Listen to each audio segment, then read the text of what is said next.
Hello, hello, hello everyone! Thunderous Wolf here. Welcome to live stream number 3, the end of the week, or at least the end of my week for streaming. So first things first though, has everything been good on the stream's end? Because we had those hiccups at the start there. But have there been any other short stutters or hiccups or anything like that, or has it been pretty smooth sailing so far? Because it's really weird, because what I did was, for the, the promotional, stuff, like the, hey, I'm live, and, I did that, 5 minutes ahead of time or so, instead of right before or, as the stream was going, because I thought that, in that case, that could have been the issue. At least on the bright side, it doesn't seem like I'm getting any more dropped frames, and, my kilobits per second has been, consistently staying green. Ever since I switched my phone from the internet to 5G, I wonder if, my apps are updating or something. I wonder if that has anything to do with it. I've still been getting the encoding overloaded, but at least it's, been popping in and out instead of just, instead of it just staying there.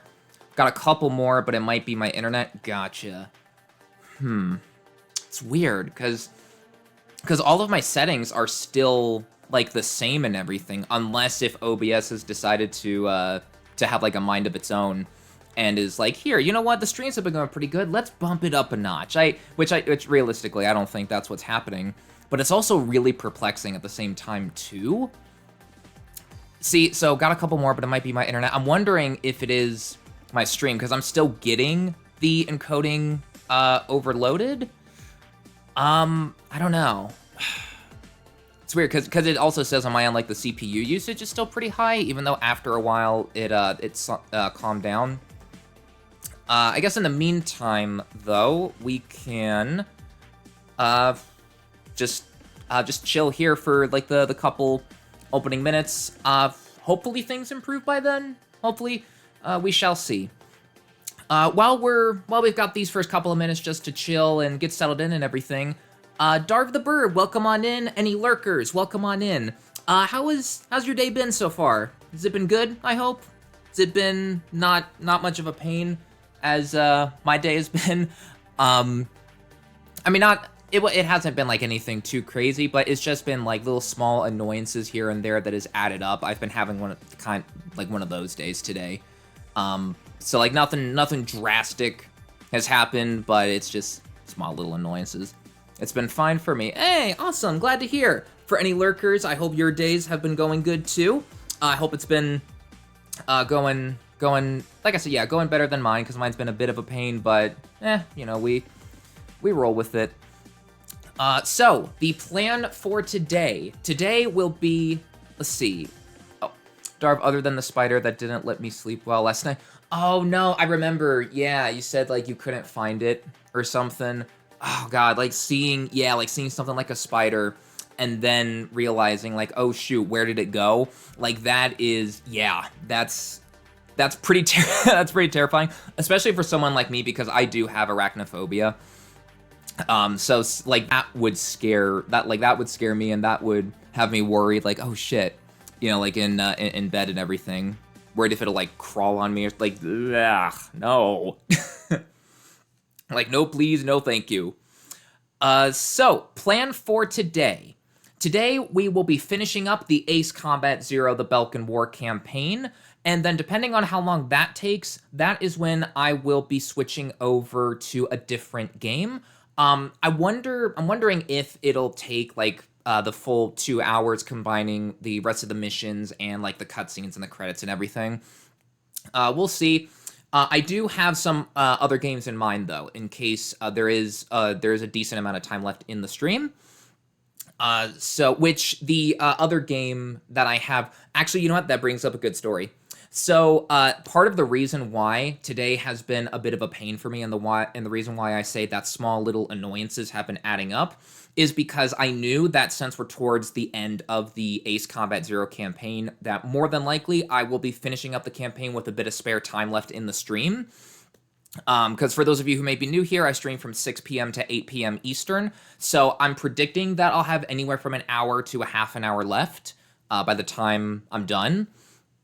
And so what you can see here, like Burnout 3 Takedown and NASCAR Unleashed and like the PS3 and PS2 emulators, the RPCS3 and PCSX2, I was doing some testing on like potential games that I could swap to on here, but I was just constantly running into issues of either the game's performance, it like wasn't up to par, and this is why I went ahead and did test runs of each of these games instead of just doing it on a first try for my first stream. Because Burnout 3 Takedown, like there were some slowdown points throughout like my time playing. I think all I need to do is just bump down the graphical settings on PCSX2's end, like bump it down from 1080 to which is what I have it now, down to like 720 maybe.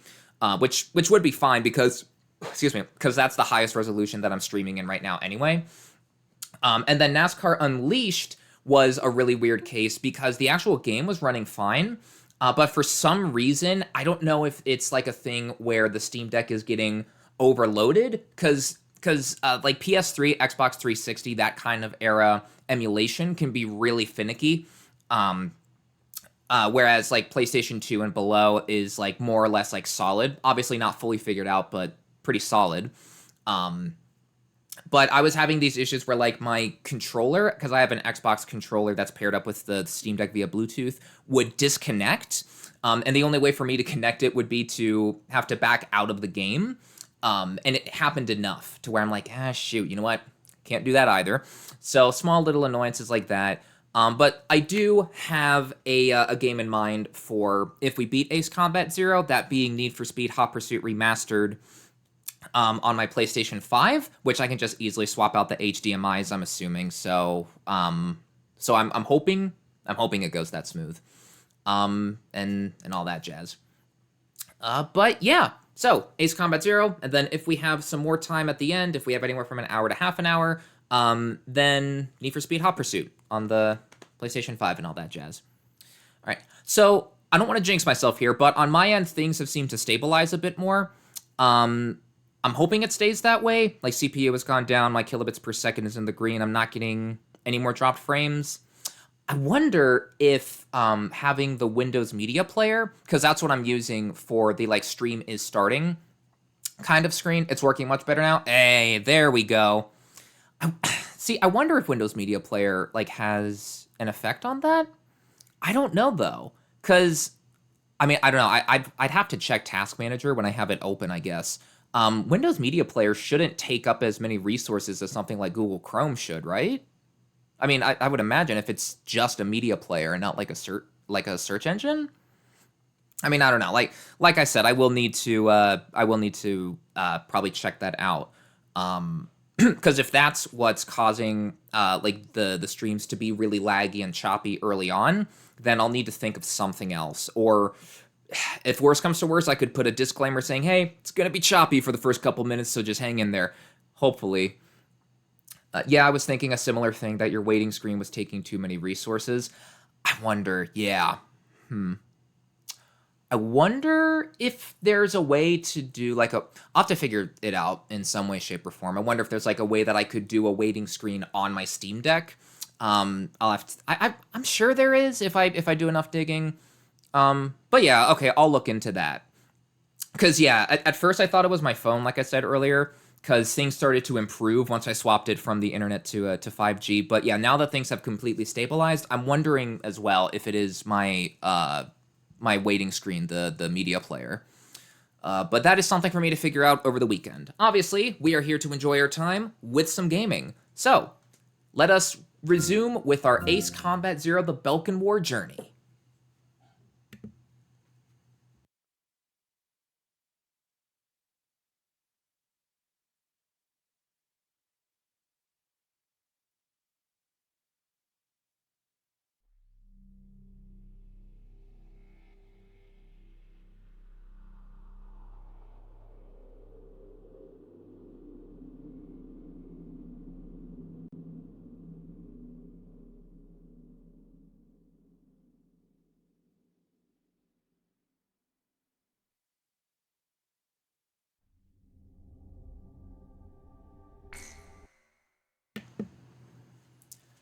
Alrighty. So we are on currently, we are on mission 15. Do I have that right? Should be 15. Yeah, 15. So we are definitely on the latter half of this. So continue, and off we go. June 20th, 1995. A treaty declaring a cessation of hostilities was signed in Lumen, a city on the border of South Belka and Osea. It was a one-sided treaty that heavily favored Osea. The borders of the affected countries that fluxed greatly over the past years finally settled down at the cost of many human lives. The battlefield shifted to the tables, and the politicians from all countries squabbled with each other over the rights to the underground natural resources, the initial cause of this war. 6 months passed without any developments. 6 months of void. I focused on this time period for the hidden truth laid there. And I learned that my pursuit of him was not a mistake.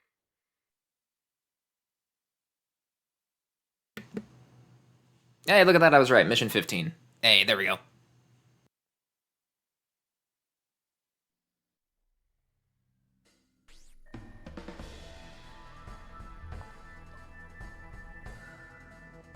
The top officers in the Balkan army have pulled a coup d'etat. Calling their organization a world with no boundaries, the forces bombed the city of Lumen, where the cessation of hostilities treaty was signed, using a giant gunship codenamed XBO. Your mission is to pursue the XBO and... Wait! We've just received an emergency transmission from the control tower. Unidentified aircraft are approaching our base. Scramble all planes. Quick, there's no time. Get into the air immediately. Intense screen shake. Alright, Mission Valkyrie. So, we've flown a couple of the super planes. We've thrown some of like the lower to mid tier planes. We're gonna go for one of the higher tier planes, but not like a super one for this mission. As for the rest of the campaign, my plan is to fly the cannon aircraft, the F-15C. So we are going to fly the ever-loved, beloved, classic F-22 Raptor. Fighter with stealth capabilities and thrust vectoring nozzles for superior maneuverability. Designed to relieve much of the pilot's burden, the Raptor represents a new standard of air superiority. Alrighty, XMAAs, and then XMAAs for PJ, and off we go.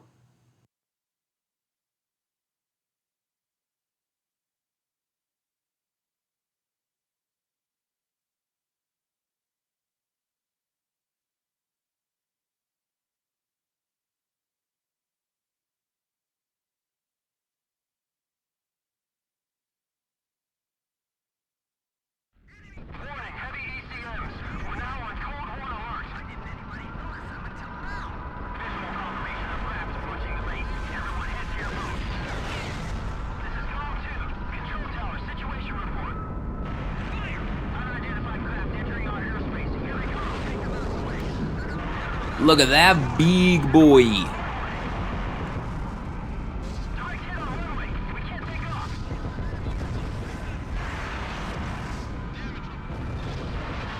Damn. This is still such a cool cinematic. Welcome to another staple of Ace Combat, by the way. Massive aerial fortresses, like big behemoths. It is something that I've really grown to love ever since I was introduced to the concept through Ace Combat 6. Ace Combat 6: Fires of Liberation being my very first Ace Combat 6 was released on Xbox. Why am I saying my very first PlayStation game? My very first Ace Combat game ever. Because I got it as a Christmas gift that year. I forget what year it was off the top of my head. But I had replayed the demo, which was just the first mission of the campaign on my Xbox back when like demos for games were like more prevalent and all that. And I got that as a Christmas gift, and it was really nice. Hey, Shug, welcome on in. There was an aerial fortress and air combat. Yep, there was. Infinite spawning like anti-air, if I remember right, from my time playing. That sounds so cool and cute. Yeah, little fond memory to hold on to. Ground zero. No signs of life.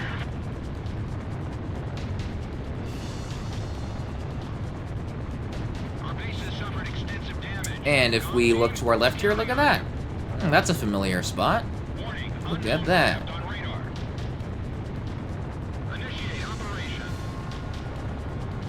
We have to go into battle. Indeed we do. There she is. The big boy.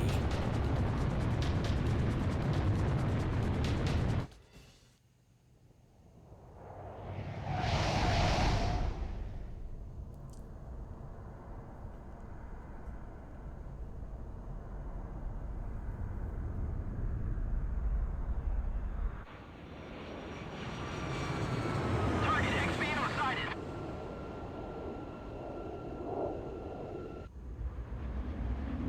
Espada 1 to Espada 2. It's time to stop the Demon Lord. This is Espada 2. Roger. Lead the way.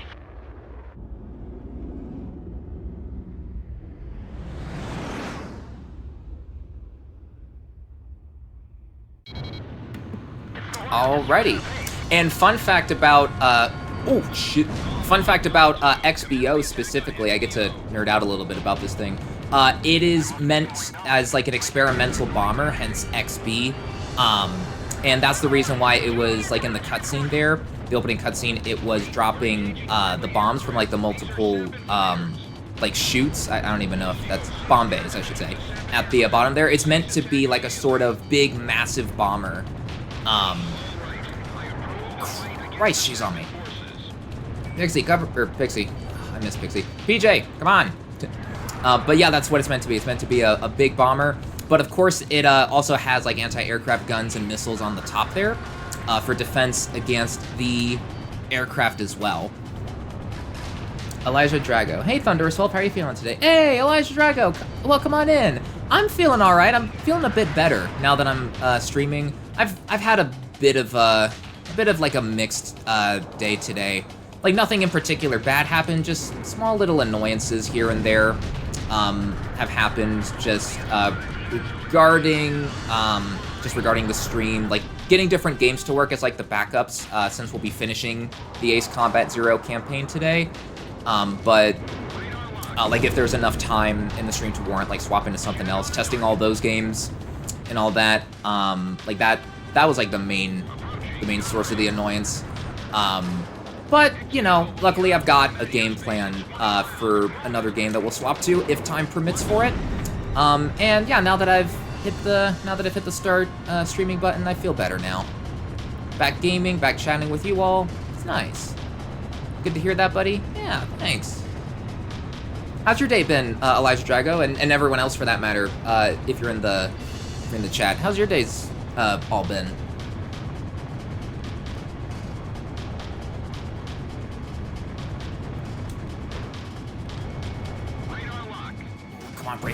Break. Oh, I don't want to collide. I don't want to take any chances in case there is a collision box with a bomber.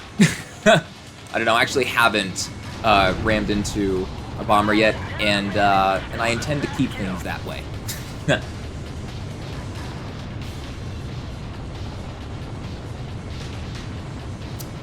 I ate fries today. Hey, man, French fries sound really good, actually. Man, like I know I ate just a bit ago. Because I normally have dinner like an hour or so before the stream starts. Man, I'm already kind of getting hungry at the mentioning of fries again. Probably because I had the quintessential college person meal. It was just a simple thing of the Chef Boyardee lasagna. I had that, a granola bar, some chips, and some water. Not the most, you know, appetizing thing in the world, but it gets me going. I've lost many a conquest game in Project Wingman due to hitting shit midair. God, yeah, like the furball, and especially like once the airships start rolling in, both your airships and the Federation's, the enemies. Yeah, I've had that happen a lot as well. It's ironic how like a lot of Project Wingman conquest runs end with like colliding into something. I've been there too. Surviving through rice and noodles every day. Funnily enough, actually, I haven't actually had like one of those like instant ramen, like rice and noodles or anything like that. For me, like my go-to quick microwave, just something to get through the day has been like Chef Boyardee stuff and all that. Got a couple frozen pizzas as well. I'm just waiting on the right day to use them. Because I'm also trying to keep my eyes on like how much I eat as well, like maintaining like a good caloric intake and everything. Because I'm doing a better job of like keeping track of what I eat after I more or less kind of let myself go for winter break back at home. But it was also partly because there wasn't like a nearby gym that I could sign up for that like it would make sense to sink that kind of money into, since I would only be a part of that gym for about a month or so, because that's how long like my winter break lasts for the college that I go to currently. So, well, college that I go to and the college that I plan to stay there, I'm not transferring anytime soon. I'm hoping this is where I currently am, this is the place that I'll graduate.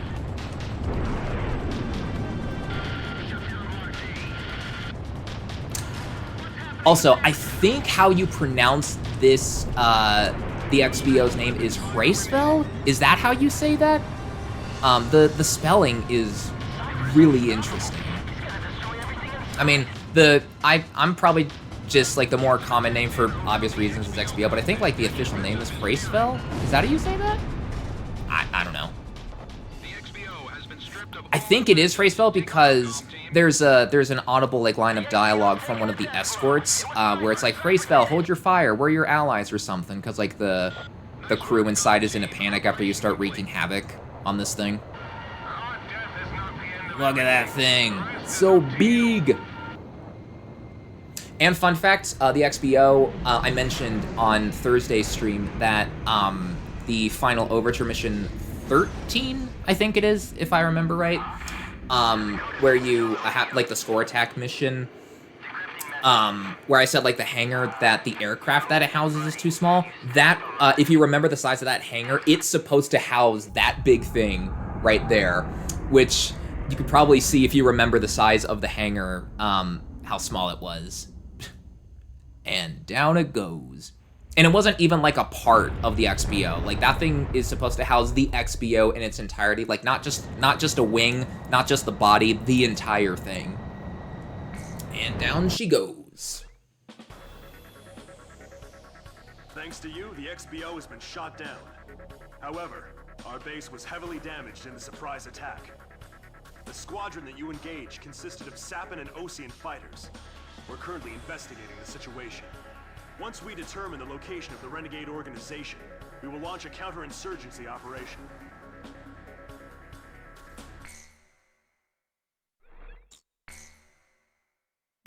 All right, on to mission 16, nearing the end.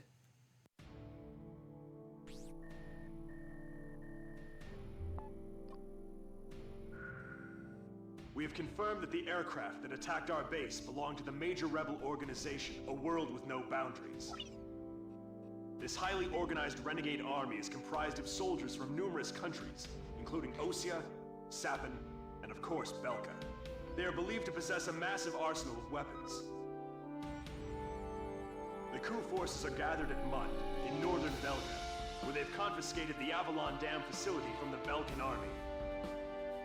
What's worse, we've discovered that this facility houses an experimental V2 weapon.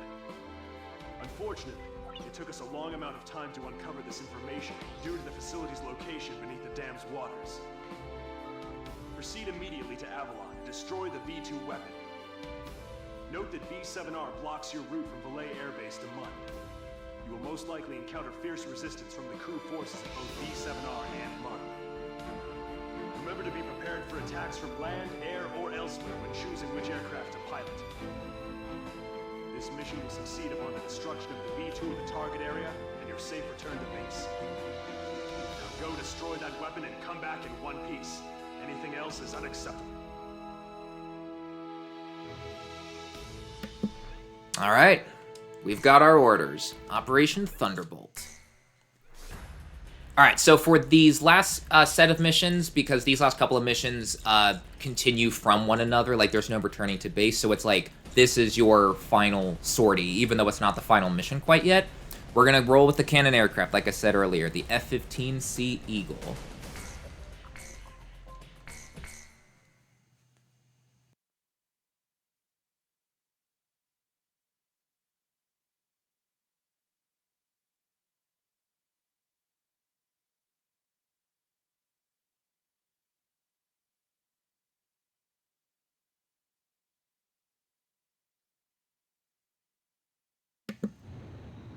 Your final sortie.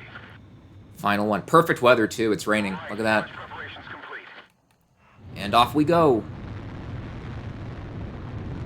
Also, I forgot to ask, how's the audio? I'm assuming, since nobody said anything during the last mission, the audio's good.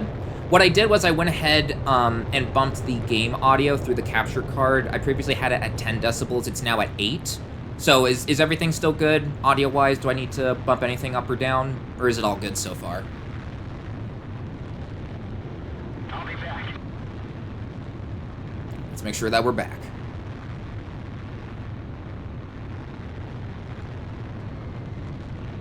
Onward! Sounds perfectly fine. Excellent. That's what I like to see. Alrighty. It's an awful place, but the fast It's all good. I can hear everything. Sweet! Alright, I shall keep things how they are then.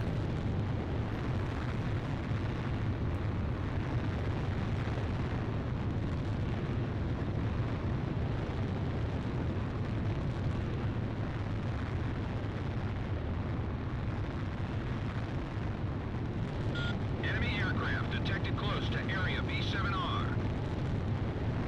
There's no time to change course. Eliminate enemy forces in the round table and break through it. They have different ID signals in Velka.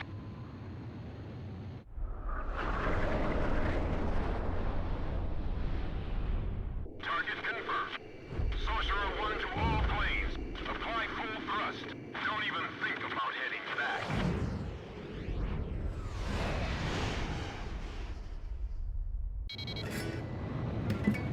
Let us commence the dance. So you're the Demon Lord. I've been waiting for this. Let's commence our dance, Sorcerer. These aren't friendly craft. They're coup d'etat forces. Come on, Ocean aircraft. Can't you read your IFM? Look at that, F-15 SMTDs. Whatever their reasons, some pilots from Osea have joined the coup. Got one hit. You don't have time to play around with them. Hurry up and shoot them all Oh, down. oh god. Scary thing about Shug, SMTD, my beloved. Yep. Round table anymore. What are you fighting for? The battles of the line of borders has moved to the meeting fort room. Scary thing about these pilots is that they got access to longer ranged missiles. So, like, as you'll have more sorcerer planes incoming, you got to keep your eye on like your positioning and everything, so that you don't leave yourself exposed to a longer ranged missile.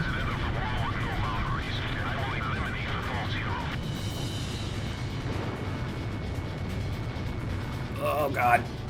Come on now. There we go. Ah, damn. Oh, got an incoming. Warning! The enemy's locked onto you. Approaching gun range. Yep, I got it. Locked on. Go 2, Fox 2. Oh, come on, PJ. Get a kill, get a kill, get a kill. I heard you say Fox 2. Come on. Com 1, missile launched. Break, missile. Come on. And, alright, there we go. Another one down. Bandits down. Nice shooting. Doing good so far. Let's keep this up. Oh, man. I will say, in this mission, there's... Oh, hang on. I don't want to mess up this dialogue bit. A world with no boundaries aligns itself with no country. We are humanity's ideal army. It's time for a perfect world without restrictions or... Oh, fuck, behind me. I'm too busy paying attention to the dialogue. Fuck. Hang on. No, I'm gonna break off. But as I was saying, just like with the other boss encounters in the game, depending on your ace style, like Mercenary, Soldier, or Knight, you can have potentially 2 other squadrons show up instead of Sorcerer. My personal favorite one, I think... No, I think what I said was just my favorite ace squadron from the game in general, which still stands, but including this particular mission, my favorite one is Gold. I'm not about to quit either. Stay strong, PJ, we got this.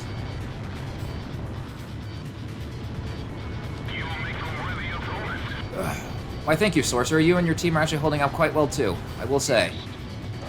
Oh, shit, they're all but... No wonder I was getting so many missile locks. Fuck.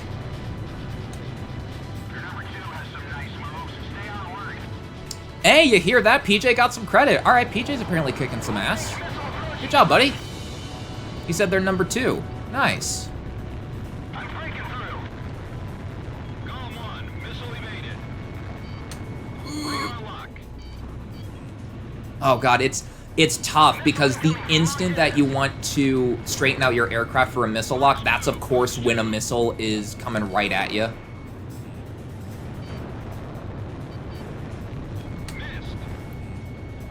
Missile evaded. Yes, there we go, there we go. Oh god, I've only got 39 missiles left. We can win this. Just work by the numbers, just work by the numbers. We got this. All is just as good as they say. Yep, we got this. Oh, that was the other thing I wanted to talk about, I remember. So, the reason why I didn't want to mess up, I said there was like that lore bit that dialogue bit that I didn't want to mess up, where he said, a world with no boundaries aligns itself with no country. We are humanity's ideal army, and that he says it's time for a perfect world without restrictions or wars. So this is where a world with no boundaries, like their goals, it was mentioned that there was the experimental V2 weapon, which V2 houses like multiple nukes within inside. So what a world with no boundaries wants to do is everyone who is a participant is like disgruntled at how the world is currently handling things. Because like to name a couple of other examples from the other squadrons in the... Oh, I thought he was turning. I didn't expect him to hit the air brakes. Damn, he pulled the Top Gun move. Hit the air brakes, he'll fly right by. Damn. Tricky son of a bitch. But as I was saying, like Galt, for example, one of Galt 1's lines is when PJ asks about like why they're fighting, and like the mention of like the discussions over like new territories is brought up. He says it's a disgusting squabble over who gets the largest share of the pie, and that's why it needs to end. And then a Wizard, the squadron that you face, if you're playing as a Knight, says clashing greed is the cause of all conflict. Basically, a world with no boundaries wants to stop all war together, like to finally have a war to end all wars. And so what they plan to do is to utilize V2 and just nuke everyone to oblivion, so that way all of the currently existing countries and governments are no more. And then next thing you know, a world with no boundaries is the only one that is set up, and then, you know, bada bing, bada boom, apparently a utopia. You meant it has... Yeah, that's what I meant. Merv, that's what I meant. Yeah, I think it even said... Yeah, in the briefing, the briefing, he even says, like, it's a Merv missile. Yeah, Merv is what I meant. Yeah, thanks, Shug. But basically, yeah, that's their plan. And it's one of those things where, like, I can't necessarily, like, even blame a world with no boundaries. Like, I obviously don't agree with, like, their tactics of just completely eliminating everyone, like, including innocent bystanders who has, like, no say in the, like, the government's, like, roles and everything, but I totally get, like, their frustration and everything, because it very much reflects, like, how governments act today. Like, they want, like, more of whatever it is that they're after, and apparently, you know, and like diplomatic talks, you know, can only get so far before, like, you know, they are completely shut down and everything.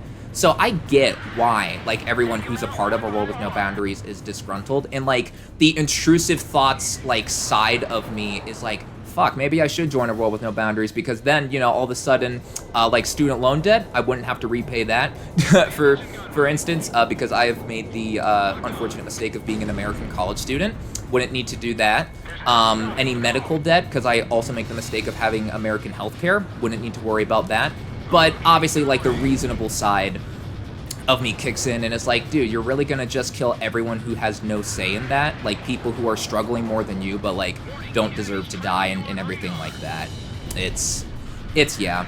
A World With No Boundaries is my personal favorite, like, coup d'etat renegade faction in the Ace Combat series, just because their goals, obviously, like, their goals are not, like, the best, just because they plan to eliminate anyone and everyone.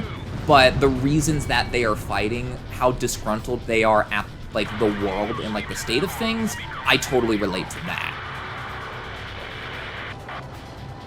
I just realized I just talked through the entire, like, segment where the last two sorcerer planes were glued on me for, like, a couple minutes there. That was intense. I mean, you'd think that was on Ace difficulty. I'm only playing on hard difficulty. There's hard, then there's expert, and then there's Ace as, like, the other two higher difficulties, and then there's normal and easy for, like, the bottom two and everything. It looks like you've made it through. An Allied Forces squadron approaching from a different route should be arriving at the rendezvous point any time now. You can't return to base yet. After refueling in flight, proceed to Avalon and destroy your target.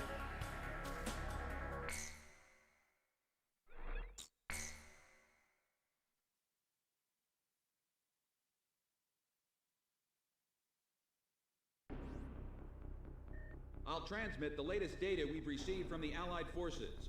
According to this, the dam is protected by an intensive anti-aircraft defense network.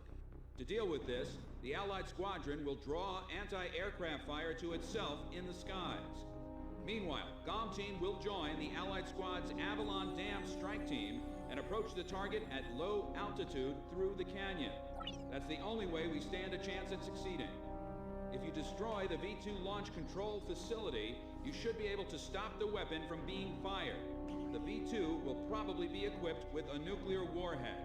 The destruction caused by its single warhead will most likely dwarf the damage inflicted by that tactical nuclear attack before. All the Allied forces will be mobilized for this full-scale operation.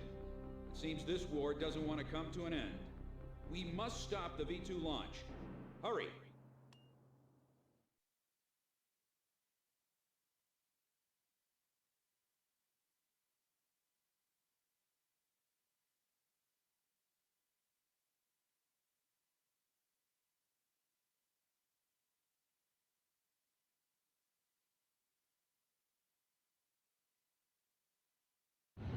Pilots, check your plane and prepare for refueling.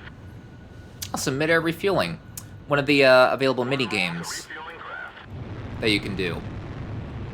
The important part is to not overshoot the refueling craft, because that's like the most common thing that you do. You get too greedy with the throttle because the game starts you off quite a distance from there. That's more the main part, because the like area in which you need to hold position for your plane is pretty generous for the mid-air refueling, because you just have to be within the radius of like you just have to be within the radius of the plane for a couple seconds, and then autopilot will kick in to like do the refueling for you. So neat little something there.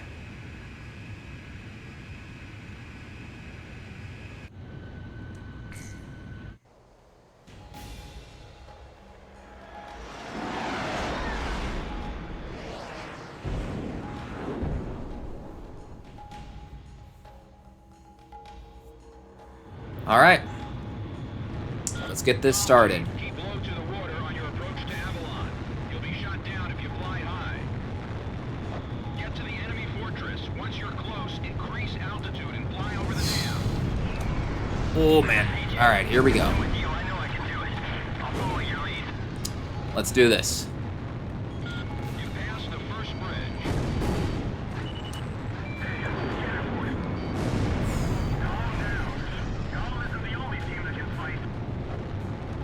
Everyone's got to play their part. We're moving. You pass the second bridge. Oof. Almost got hit by that Sam. Joker 1's down. 10 planes left. Joker 4 disengaged. 9 planes left. Stay strong, stay strong. Oh my god. Oh, that Sam's behind the, I think, yeah. Shoot.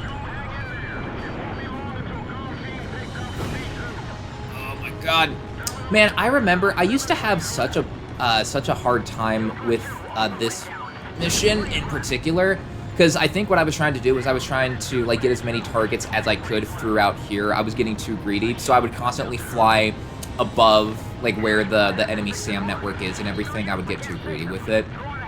Nowadays, though, I realize I don't need to destroy all of those to get like the S rank and everything, so it's all good. These gun towers in particular, though, it's like such bullshit at times, because sometimes their hitboxes can be really finicky. Now, like, see, I only got the 1 missile hit there instead of the 2.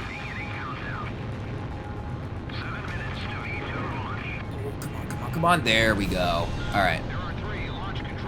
Also, doesn't help that I've got XMAAs instead of like any air-to-ground stuff, but that's part of the Ace Combat staple. There are the trade-offs that you have to make for your loadout.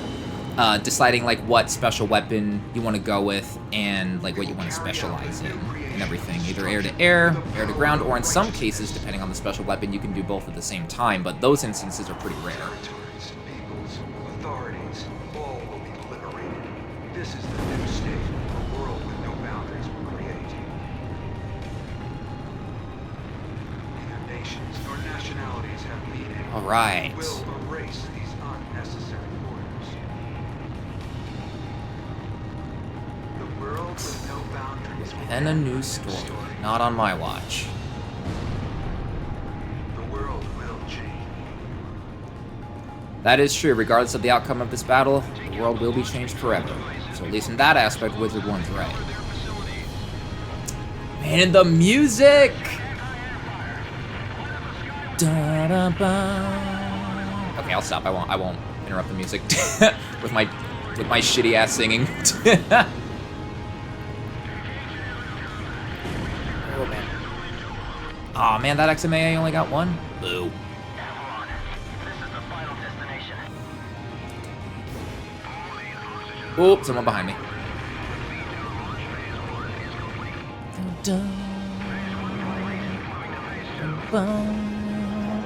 I say that I stop, but then I immediately start singing along with the track again. I should probably do as I say that I will do. Can we get both of them? I probably won't get the ace, but I can definitely get this guy. Yeah, there we go.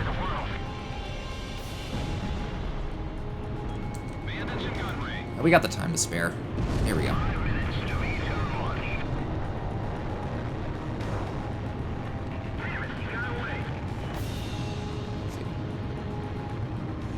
It didn't sound bad for me. Aw, you think so? Aw. I don't know. It's more than likely, I recognize it's probably a case of like me being my own worst critic, but I think my lack of a singing voice, really, the thing that you could barely call a singing voice, sucks. I don't know. I'm not a singer for a reason. Hug Thunder 12. Aw, thank you. I still have yet to set up like any bot commands, like the exclamation point stuff. That's something else that I got to do at some point. Like look into more. I wonder if that's something that I'd be able to add through stream elements, because that's how I added the chat at the top left. I'm pretty sure. There's a way to do it. I just gotta figure out how. Good sing. Oh, thank you. There we go. All right. All the turrets are down. 34 missiles left. That ought to be enough. Oop. Stream Elements does have a chat bot. Okay, awesome. So I'll probably be able to add it from there then. Cool, cool. Can I get the third? Yes, I can. There we go.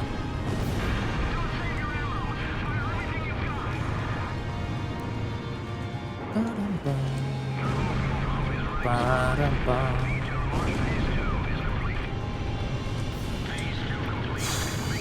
3 minutes, 20 seconds. We got time.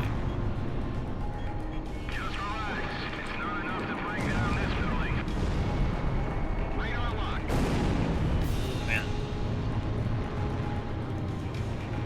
Woo! Welcome to another Ace Combat staple, by the way, though. Flying through tunnels and everything, it's just something that you get used to after a while in the series. Oh, man. Alright, I'll have to do one more pass because the launch control moves slow enough to where I'd stall out and, like, crash. So I'll do one more pass after getting these last couple lock joints. I'm too lazy to check how it works out. Oh, it's all good. It's something for me to look into for my own streams and everything. Or I guess you don't actually though. Yeah, Darv, you mentioned that you're thinking of coming back to streaming, right? So yeah, actually, never mind. But something for both of us to check at some point. Well, Star Wars already taught me that ships going through tight tunnels is cool. True, yeah, Death Star run and everything. Hell yeah. Oh man. Oof. All right. 1. Oh, we got plenty of time left to spare, too. 2 minutes.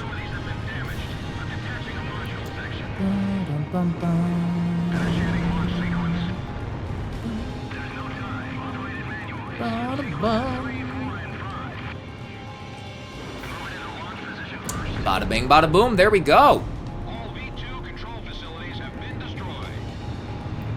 Ooh, there we go. All right.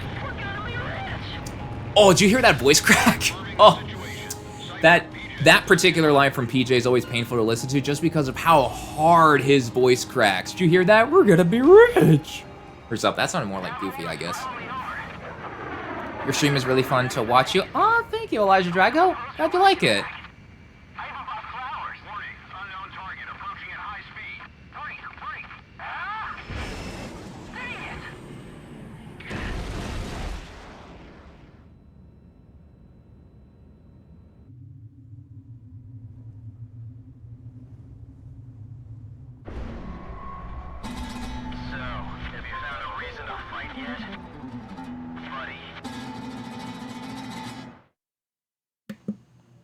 SMH PJ, you did the rookie mistake of talking about going back and proposing to your lover at the end of the war.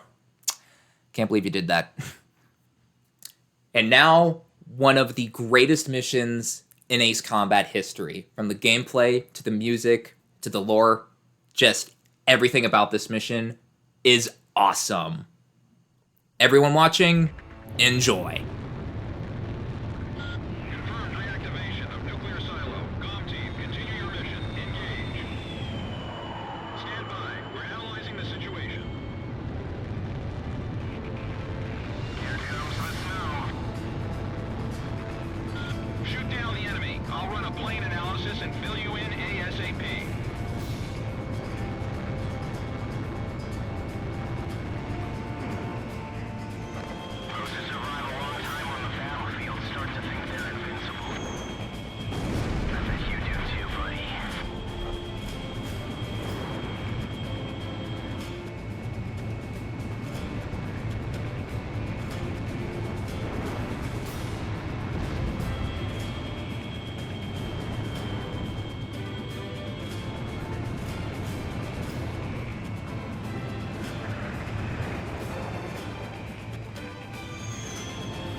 Oh, Jesus Christ. You know what? I would like to know that too. Wow, that actually stung pretty bad. I might die here.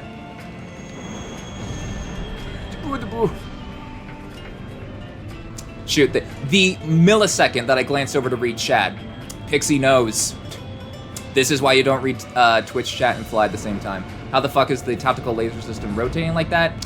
Your guess is as good as mine. I'm not too familiar with the lore of the particular laser unit that is fitted onto Pixie's aircraft right now, but that is something I'd like to know too, especially since the laser unit that we're given can only fire straight ahead.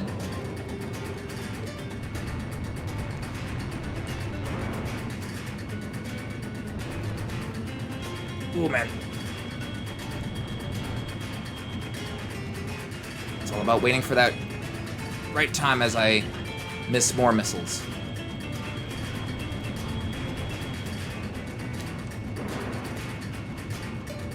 Damn.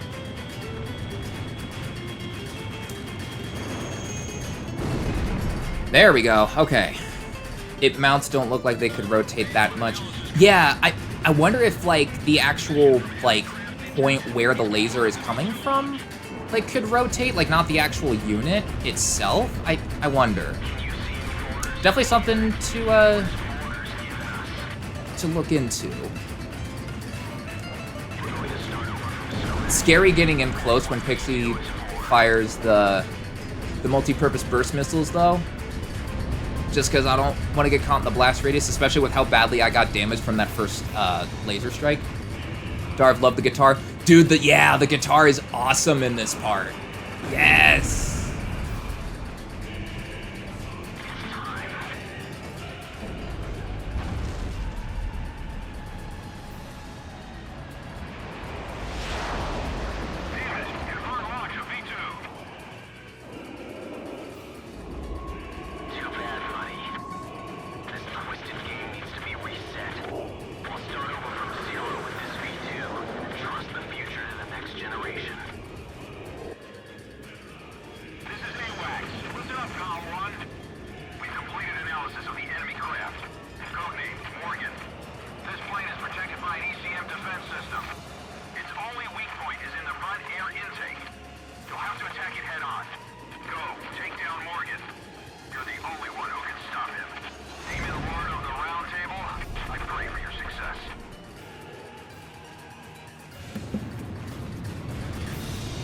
All right.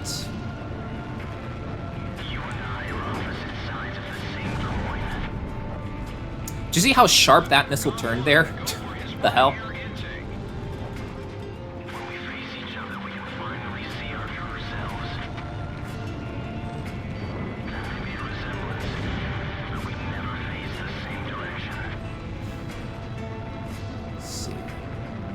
Who would have thought that the flamenco was a good genre for action music? Hey, apparently Ace Combat Zero knew, or more accurately, the devs behind the music knew. And I am all for it. Looks like they... Oh, hang on. Let me do this pass. I don't want to get... There we go.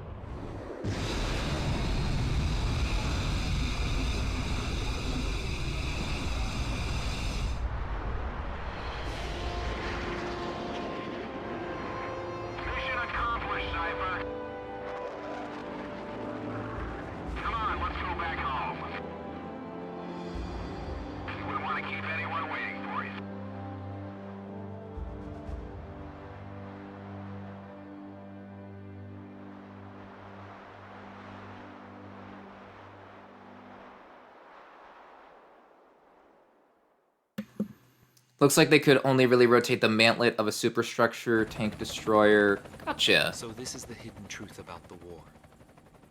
And this is where his trail ends as well. The impact of the 7 nuclear detonations on the world's psyche was great. Those who witnessed the carnage went on to organize a global arms reduction. Perhaps they were admonishing themselves. Furthermore, the existence of V2 was concealed. The events that occurred after the war faded from people's memories, and these men were also sealed away from history. Maybe this was one path to achieve peace. And here the curtain falls on this story. However, that does not mean their own stories came to an end. A nation is comprised of the individuals who live in its borders. It can only become a nation when it is supported by those individuals. But mercenaries who cross lines and allegiance for money have no country to protect. They only fight for their own power and fame. But if that was the case, then why did I lose to him? Maybe not having the burden of a nation allows you to fly faster.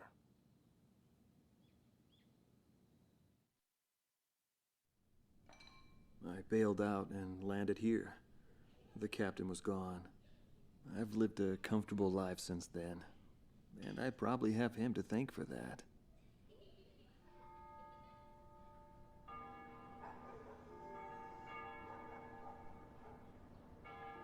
They ring the bells here at dusk to honor the liberation of the capital. It signals peace, but to me, they are the sounds of death.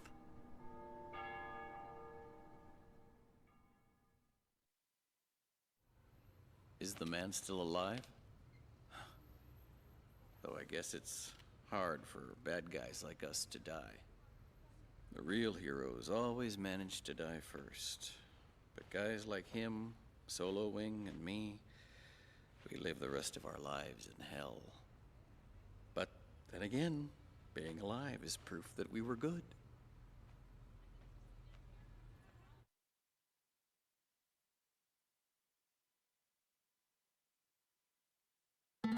Marcela Vasquez, the Espada team's number 2 and former member of the Sapan Air Force, 9th Air and Land Division, 11th Tactical Fighter Squadron. She is thought to be a survivor of the coup d'etat squadron. She currently earns a living as a dancer. If the Demon Lord hadn't appeared, our lives might have been different. For me, it wasn't about flying or ideals. Most of all, it was about him, my flight lead. Our mission was to escort the heavy command cruiser that was to act as transportation for the organization. And the Demon Lord appeared, as if to block our path. I will never forget his overwhelming power. One by one, my comrades were shot down, and then the mother bird we were supposed to protect. I returned alive from that battlefield, and I returned to this city where I grew up. I left the organization, too. I never went back to the sky again. There's no meaning there now that he's gone. He died in that fight. But I don't blame anyone. The regret and suffering that remained after that battle were also what he had given me. They're among the precious few things he left behind.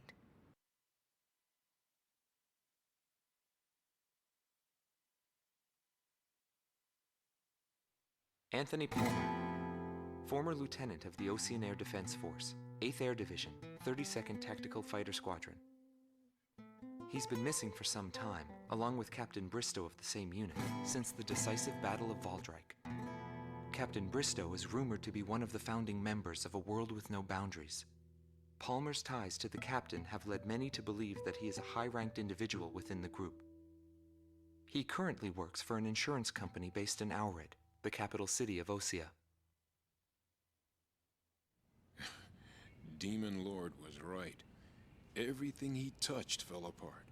I thought I was watching magic. When I was in the military, they called me an ace too. I got medals for my actions on numerous battlefields. I never felt fear toward an opponent. The same went for my ideals. I wasn't afraid to take on even an entire country. But when I was fighting him, something felt different. At first, I didn't know what it was.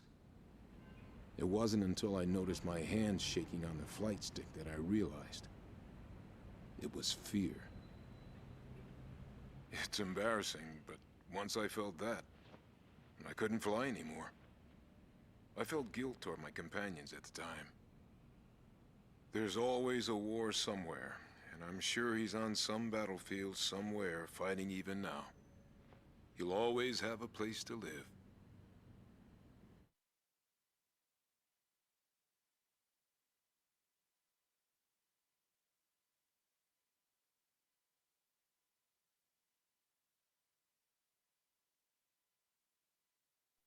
Larry Falk, also known as Solo Wing Pixie. GALM Team's number 2, and member of the Ustio Air Force, 6th Air Division, 66th Air Force Unit. That's right. This man was his buddy, and his enemy. I should have died that day, but I didn't. I dragged my wounded body and reached ground zero of the nuclear detonations. A barren, empty land. I felt an unbearable sadness when I witnessed that landscape. There were still people living there. They were the ones that saved me. It may be true that the world has no need of borders, but would getting rid of them really change anything? The world won't change for the better unless we trust people. Trust is vital in a peaceful world, but that will never happen. I'm still on the battlefield. Right now I'm near a border. I want to see for myself what borders really mean, and what their volition really is. I may not find what I'm looking for, but I still want to try. Anyway, that's what I've come to believe, and I think that's enough. Will he see this video? If you do meet him, give him a message for me. Yo, buddy. Still alive? And thanks, friend. See you again. The Demon Lord of the Round Table. A warrior who soared through the Balkan War, inspiring both fear and admiration. His presence filled the skies for but a few short months before he disappeared. Apart from that, nothing is known about him. I was never able to find out what kind of a person he really was. But whenever they talked about him, they always had a slight smile on their faces. That, perhaps, may be my answer.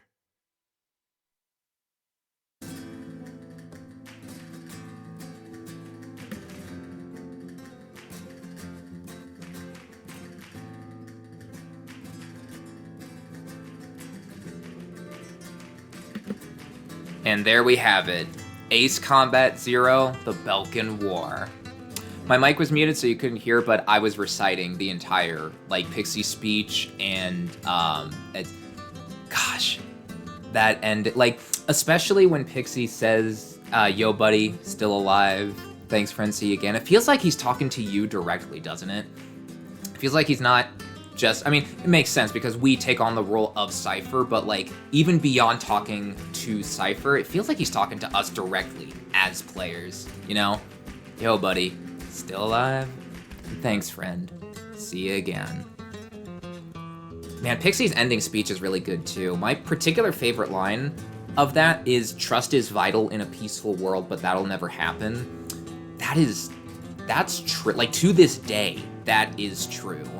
Because trust is absolutely vital in any kind of relationship, like professional, just friends, you know, significant other, obviously, you know, trust is like, there's different like levels of trust, but just trust as a whole is really important.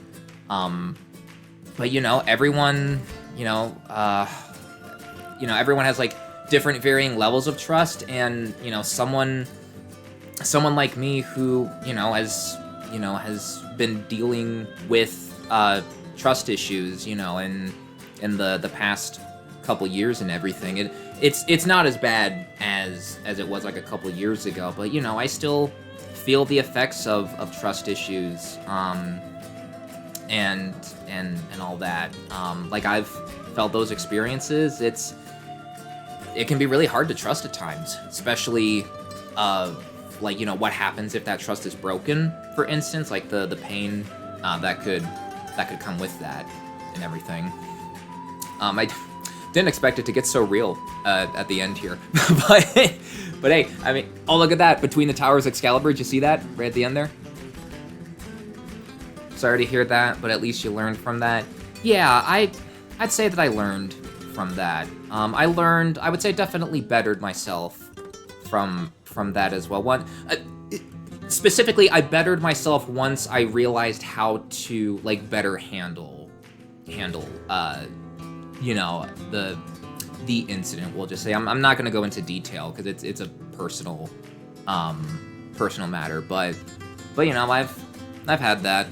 But you know, I've picked myself up as best I could since then, and I've gone with it. And all that. Really shows how powerful the storytelling of this game can be if it can elicit emotions. You know, the emotions that I'm currently experiencing, that other people have experienced playing this game. You know, commentaries on particularly like disgusting and like nasty aspects of war, like with Mission 11, the Inferno, for instance, and the commentary that this game provides on like how countries and governments run things, and how it's calling out, you know, like the greed of the world, and all that. Because again, you know, what A World with No Boundaries was disgruntled for is perfectly fine. You know, the greed and the corruption and greed of the world. I don't know what greed is. I guess greed and corruption at the same time. But obviously, you know, the method in which they were trying to solve the problem, you know, wasn't okay. But yeah, solid, like, amazing core gameplay loop, amazing story as well, and really awesome music as well. This game is still one of my favorites, just one of my favorite video games ever, and without a doubt my favorite Ace Combat, for all those reasons and all that. I don't know, I feel like I'm going in circles now, praising this game, but this is the game that I would say, like, hey, if you had to pick one game to play for like the rest of your life, if there was only one game that you could ever play, this would probably be it. And it shows like how impactful that game is. If like I'm able to confidently say, you know, obviously I've got, you know, some biases here and there, like having a love for aviation, like that's probably the biggest one. Like that's probably the biggest like factor and everything towards it. But let's see, Elijah, my favorite game too. Darv, I can understand why. Mine would be Mystery Dungeon Explorers. Hey, nice. And then here's all like the trademarks and everything, all the licensing mumbo jumbo and all that.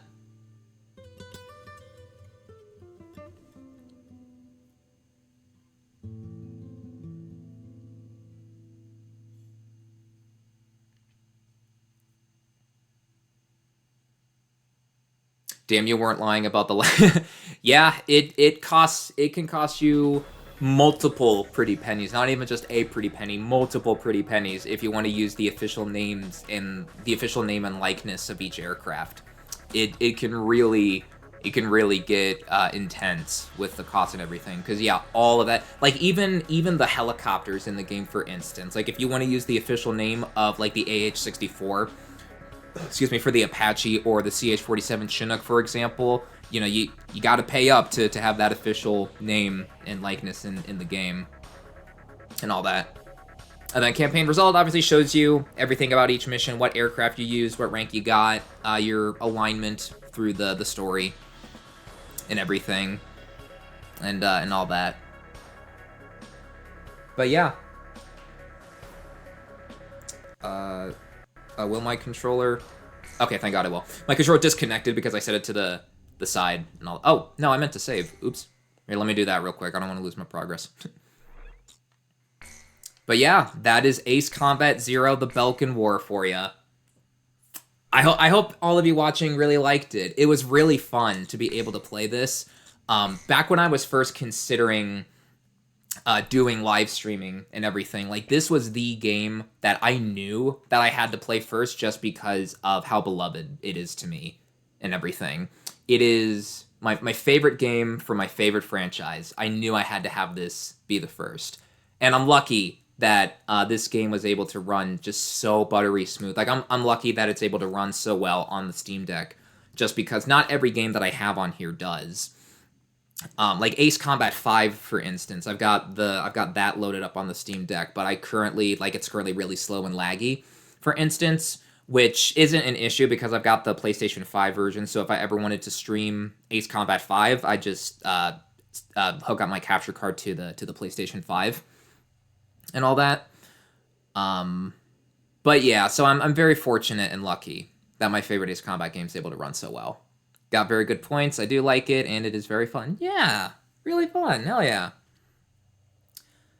Ah, man. All right, so it is currently 7:23, so we still got some time left in the stream before 8 p.m. So what I am going to do is I am going to be right back. I am going to swap out the HDMI cords and everything to get my PlayStation 5 running, because we will be swapping over to some Need for Speed Hot Pursuit Remastered for the last half hour or so of the stream. An important thing also, though, is I do have a Be Right Back screen. It's just a screenshot and not a video. Anyone watching, do let me know if you do experience some stuttering or hiccups when I have the media player up.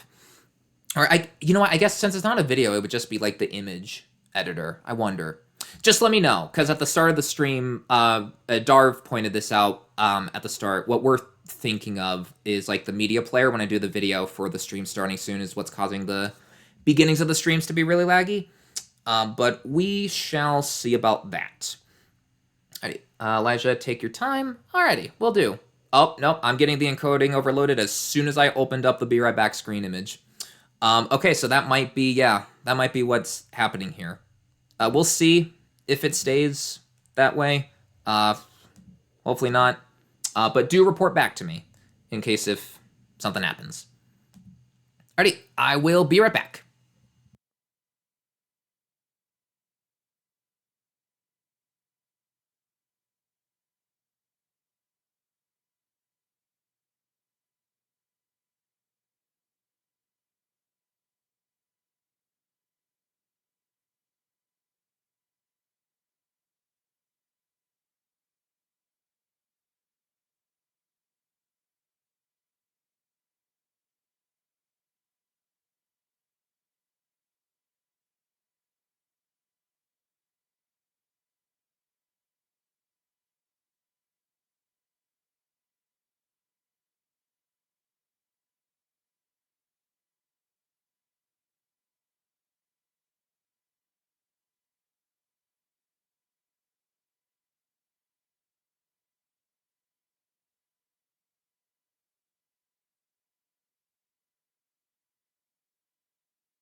Alrighty, and we are back. Ooh, I'm noticing that the capture card is in the red here for the audio. I'm gonna bump that down a bit.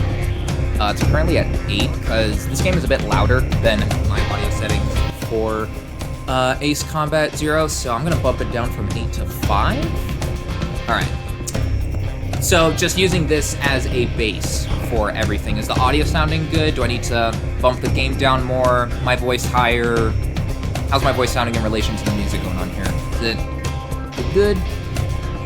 All right, let's go. Yeah, let's go. Another personal favorite of mine. Need for Speed Hot Pursuit Remastered, baby. Just a bit lower. Okay, game just a bit lower. You got it. So let's go from 5. But we'll go from 5 to just 0 decibels. We'll just leave it at a default. Let's see. All right, so we reduced the game volume from 10 to 0 decibels. My mic volume is just the same. Lupin Gray, that's better. Hey, welcome on in, Lupin. Good to see ya. How you doing? Elijah Drago, it's all good. That's better. Okay. Any other adjustments that I need to make, or are we good? We all settled in and all that? Let's see. I'm trying to think. I might... I don't know, the game... What? I mean, if so, I can just turn down the audio from the game settings if it, like, comes down to that and all that. Alrighty. So yeah, here's PlayStation 5, the first time you're seeing that. So I think we are all set and ready to go. So yeah, for the last half hour or so of the stream, paying another game would be very fitting given that this was licensed, or published rather, by EA. So yeah, that adds up. But yeah, for the last half hour, we will be playing Need for Speed Hot Pursuit Remastered, a personal favorite of mine. Lol. Yeah. How you doing, Lupin? How's the day been for you?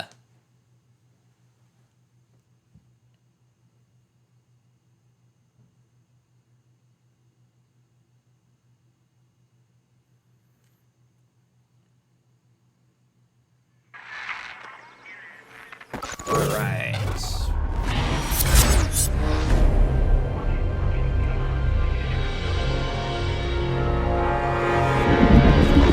Also, woo, copyrighted music. That is a lot of red I'm noticing there. I'm just gonna bump that down to -5. Yeah, copyrighted music. Woo! Don't you just love copyrighted music? Don't you love DMCA takedowns, people? All right, there we go. We're good.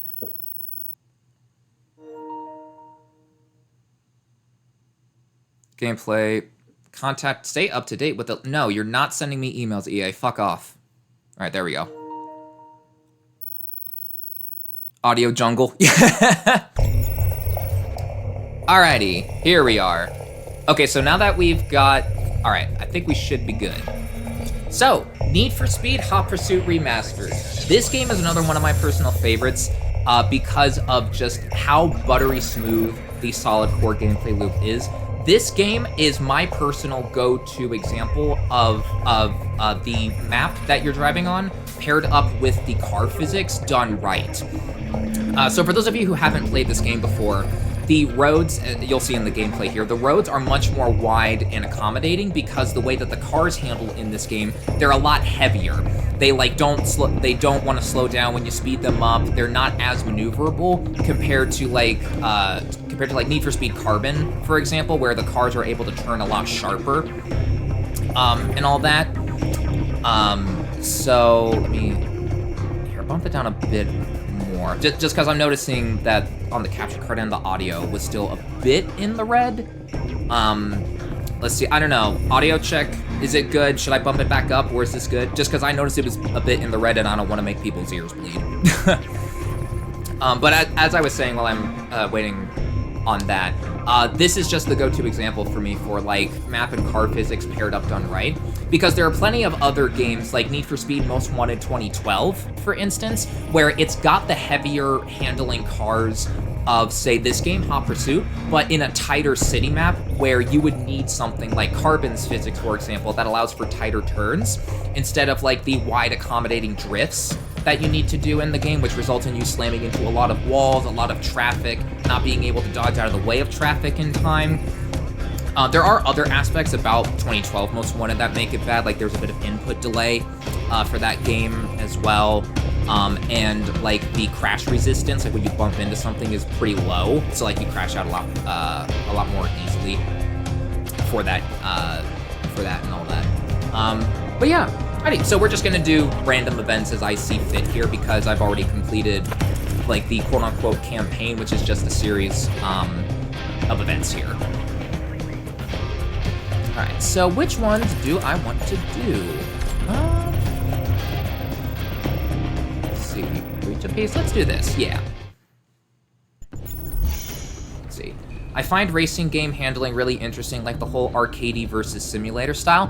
Me too, yeah, me too.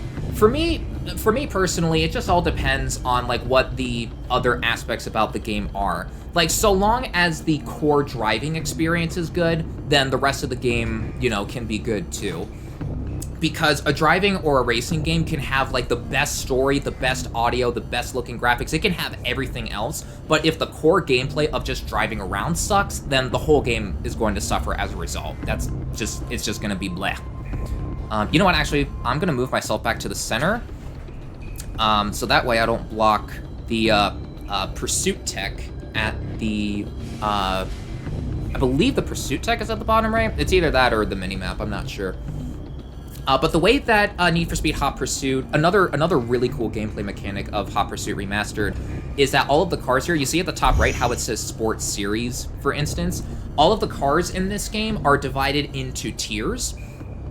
So there's like your Sports Series, you've got your Hypercar Series, you've got your Performance, you know, things like that. This is meant to balance out the cars, so that way, like, someone wouldn't be able to take a hypercar into a sports series event, for instance, and just wipe the floor. Same thing with the cops in this game, too. Like, the cops can only bring cars of the same class into events, which also applies to, like, the AI for the single-player stuff. For instance, there is some, not too much imbalance here and there. Like, you could win an event with every car in the game, for instance, but there are better cars than others within a class. Like the Bugatti Veyron, for instance, in the hypercar class, like that's the best one out of them all just because like the acceleration is really strong. So you can like get back up to speed after exiting a turn, for instance, really quick. So for this one, but yeah, we can scroll through the cars here. And yeah, continuing on with the theme of licensing here, it also costs you a pretty penny to get all the official like names and models of the cars and everything in here as well. Baby. And a neat thing about the remaster versus the original, because the original came out in 2010, the interesting thing about the remaster is that it allows for a bit of customization for your cars. Because in the original game, all that you could do was just change the color. And while you can't do a whole lot with the cars in this game, like you can't change like the body kits, for instance, you can still change around like the paint and like add vinyls and decals to it and everything. And you can do your own like DIY window tint as well by like setting up like a square, for instance, just expanding it so that it covers the windshield and then turning down the opacity for the color and everything.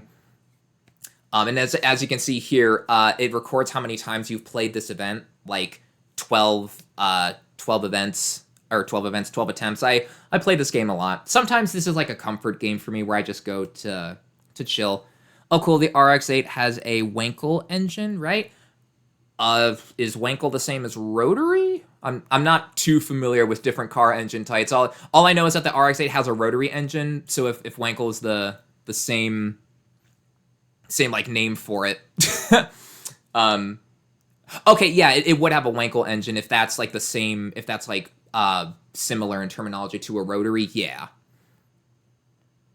As a Wankel engine, you fucking wanker. Breach of the Peace. It is awfully bright for it being 6 a.m., I just want to say. It's awfully bright.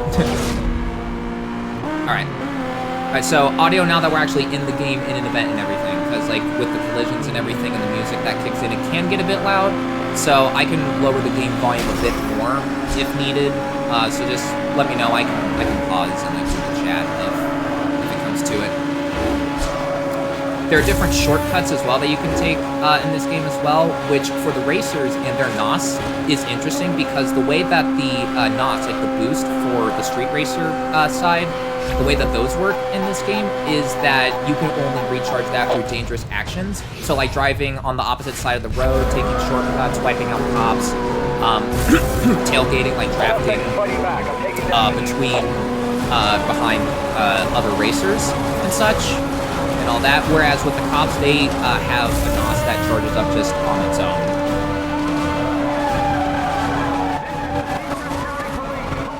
No! I have a race to win, damn it.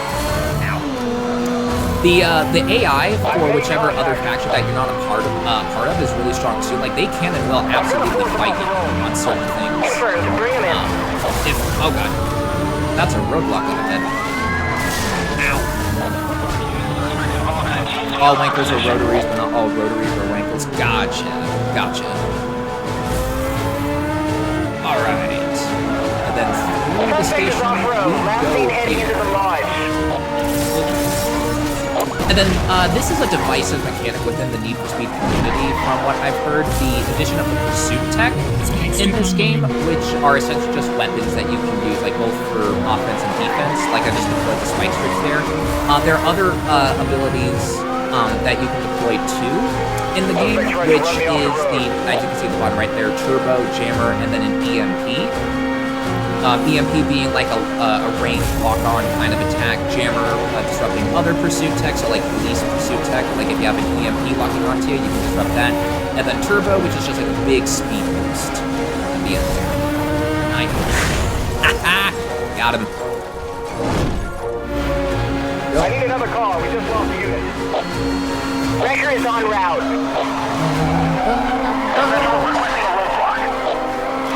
Man, I will say the roadblocks in this game can be a bit tricky because the hitboxes for the cars that are part of the roadblock here. Oh, well, okay, I actually threaded the needle there on that one. All roadblocks have like a gap that you can get through, but it's really hard to get through there cleanly because oftentimes you'll like bump into the front or like rear end of another car as you're trying to get through, which can clear the way for anyone else. Like more often than not, roadblocks in this game just serve as like damage checkpoints. In some instances, especially with how crazy and action-packed the racing can get at times. Feels satisfying to deploy a roadblock when you play as a cop, but then when you're on the receiving end as a street racer, it's like, oh shit, what do I do? Breach of the Peace, finished first. Alrighty.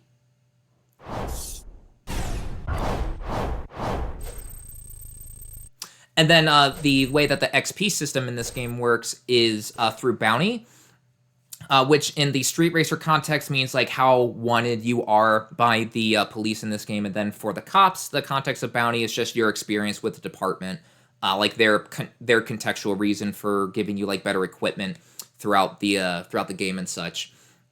Obviously, the faster the car, the higher the payout, but obviously the riskier it is to drive around and such in that too. So yeah. Shug. Next Ace Combat stream should be the original Air Combat. Maybe. I've been going back and forth on how I want to do future Ace Combat streams, because I know it was suggested in a Thursday stream that I should do like a chronological order kind of playthrough, which I do like that idea still. I do really like that idea still, so that way like everything is in the order that it plays out, and so it's not like out of sync and everything. But at the same time, I don't know, I kind of want to play 4 next, like 4 or 5 next, but I don't know. I'll cross that bridge when I get to it. I do remember I played this game before I was a kid, 7-year-old, before my dad got me a PlayStation. Gotcha. Like an earlier Need for Speed Hot Pursuit kind of game, because I know cops were in like earlier, in like some of the earlier games, like Need for Speed Hot Pursuit 2, for instance, for like the PlayStation 2 and the original Xbox and everything. But I know, but you're saying like before a PlayStation, does that mean like before PlayStation 1? Because I'm trying to think of what other systems a Need for Speed would have been out on before then. I mean, there's probably, I'm probably blanking on a couple consoles there, but yeah. Mind going blank. Yeah, PlayStation 1. Gotcha. Okay, yeah, I was right. So yeah, I wonder then. I wonder what other systems the Need for Speed games were released on. Something I'll have to look into. All right, so we did a racer event. Let's do a cop event next. Which one do I want to do next? Ooh, let's do charged attack. I'll get to show off the EMP here. And then, as you see, like, speed enforcement unit, just another way of the game dividing up the cars into different classes, so that way, like, it's not, like, imbalanced, so that all cars are more or less on the same performance level. Ooh, let's go with this, baby. And then, of course, there's no customization for the cop cars, but it makes sense. I get why they did that. So 10 EMPs and then 1 roadblock. See, that was a good time. I'm 19 years old and now, nice. it's always good to have those fond memories to look back on. Agreed. Yeah. Like for as much as we go like, oh man, remember the good times I'm sad now. It is genuinely nice to recollect on good memories every now and then. There is that like that taste of bitterness like with every nostalgic memory, because like yearning for more simple times and everything, but it's definitely better to have those wholesome and like fond memories than not, because it's much better to remember on good times, even if there's like a tinge of bitterness to them in some instances. But like those are good memories that'll carry with you, that you'll carry rather throughout the rest of your life and everything. I'm trying to remember. Now that you bring it up, Elijah Drago, like the gaming memory there, I'm trying to see if there's any like fun gaming memory that I have when I was younger. I'm trying to. Oh my gosh. Oh, you know what? Okay, I remember. So back when I was in school and everything. I mean, I am in school now, but like K through 8, high school kind of school. My friend and I, we both owned like Xbox 360s, and we would always play Halo Reach. Halo Reach is the first ever Halo game that I played. Halo Reach, New Alexandria, the missions where you got to fly the Falcons and everything. For some reason, that was just our ultimate favorite like mission. I distinctly remember like my friend and I there. We would continuously play that mission over and over. We would role play as like the Falcon pilot, like dropping off our buddy to go kick some ass and all that. It was really cool. Like I liked it a lot. Love the car's name. Car's name is pretty sweet. Rev. I don't know. There's like a mark over the O, like Reventon. Reven. It's not Reventon or Reventon. I'm pretty sure. Reventon. Rev something. Rev from like yeah. I remember playing Need for Speed on my cousin's hacked Xbox original with a clear case mod. That was the first racing game. Yo, what? Oh, that's cool. Damn. Original Xboxes were pretty easy to hack, I think, right? Because Microsoft did a lot of like anti-piracy measures for the 360, I think. I mean, obviously, people found a way around that, but I'm pretty sure the original Xbox was pretty easy, or is, I should say, if you managed to get your hands on one. Like, it's still pretty easy to hack, right? The one Need for Speed I'll never forget is Most Wanted, especially the soundtrack. All right, real quick, Darv. Are you talking about the 05 Most Wanted or the 2012? Which one are you talking about? I'm kidding. It's to each their own. I always take the stance that every person's trash, another person's treasure. It's always interesting. Like if you were to say 2012 Most Wanted, like I seriously wouldn't dog you on that. Even though I did state earlier that it's an example of like car physics and car maps like gone wrong, but everyone has their game that like connects with them, that they love despite all the flaws. Like I've got that game too. Battleship 2012, there was a first-person shooter based on the Battleship movie that came out shortly before or shortly after the movie's launch. And like that game is an example of a game that like is bad. I know it's bad, but like I can't help but to like it just because of like the hybrid like guiding the naval ships around like while you're on foot. I mean, to be frank, handling characteristics don't make... True, yeah, handling doesn't usually play a part in making the soundtrack. Usually not. But assuming that you're talking about the 05 Most Wanted, Darv, I really like that game too. Except the damn rubber banding. That is why Need for Speed Carbon is my personal favorite Need for Speed game above 05 Most Wanted. The rubber banding, like towards the middle part of the game, is painful to get through at times. It's like with 05 Most Wanted, you start off good, and then it like really kicks in, like the rubber banding in the middle. And then towards the end is like when things, at least in my experience from my latest playthrough, that things seem to simmer down again. I forgot about that part.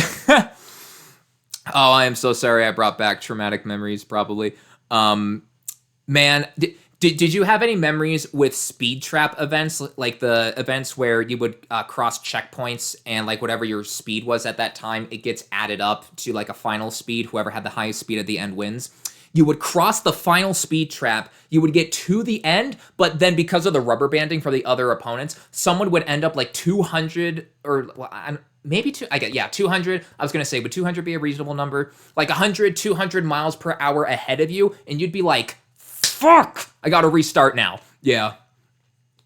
Forgot about that part, I think. Got ya. Yeah. Alrighty.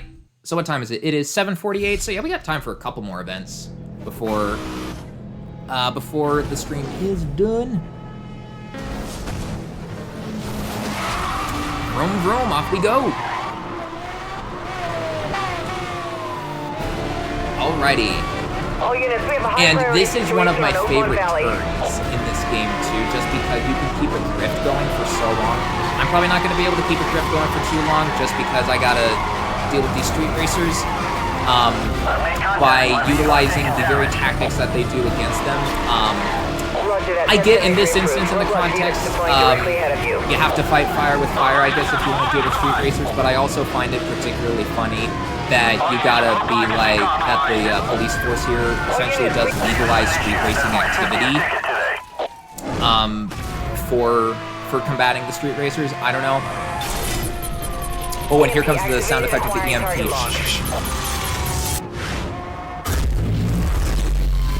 Oh, yes!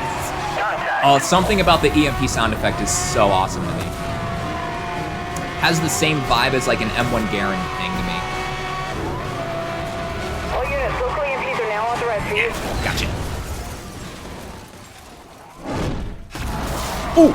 Did I get him? Oh no, he's at red health. Okay.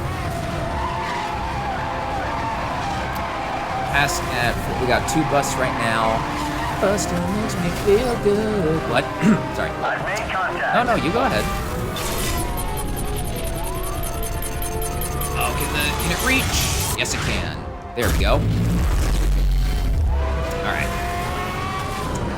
Yeah, and then for the cops, for their NOS, for their boost, you also get an immediate full refill upon taking down a street racer. But outside of that, the NOS charges up for them just on their own. And like towards the higher end of like the cars and everything, that's when the NOS goes from just like a general balance of the top speed and acceleration to like full-blown acceleration, which makes sense because the cops have to slow down in order to like get hits in on the street racers.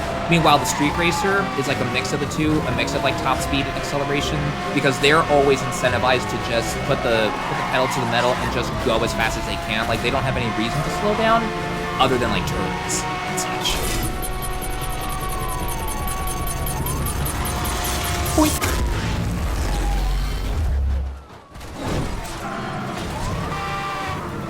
I'm just curious as to how many like street racers we as cops just end their free trial of existence with some of the busts that we do here, like some of the rolls they do, and then of course the in some instances they like go flying out of the map, like off the like look at that, oh my god, like sometimes they go flying off the map and such.